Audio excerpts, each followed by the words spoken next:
Mark, Justin, this is what all the commotion is about. The 108th Yates Cup. Isn't she glorious? Both teams have been battling for this all year long, and despite leading the entire country in points scored, Western head coach Greg Marshall, along with Guelph Gryphons head coach Stu Lang, believe that this final is going to be a defensive affair. Now, speaking of defense, I spoke with fifth-year starter John Rush with the Gryphons, and he told me this could very well be his very last game, and he hopes to be balling out throughout the afternoon. He wants his defense to be the hammer, not the nail. And by the end of the day, someone is going to be hoisting this bad boy, and I wonder how much champagne can you fit inside.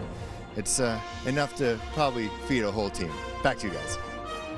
This live OUA to these Western Mustangs, and he's just giving a couple handshakes here. John, I know you're being a classy individual, doing a lot of handshakes here, but let's talk real quick. Best defensive player in the province now, 2015 Yates Cup champion. So you told me this could be your very last game. Not so fast. No, it's not. It's not my last game, and I'm pretty happy about that. You know, it's a great way to end my the Ontario season. So now we're looking on to the next game. You told us a couple days ago you wanted to be the hammer, not the nail. You lived up to that, sir. You know, it's just yeah, that's just what we did. You know, we knew we had to do that for our defense, and if we wanted to be able to win this game, we knew we were gonna have to bring in. We tried, and they were a good team. You know, they came out flying and throwing punches, but at the end of the game,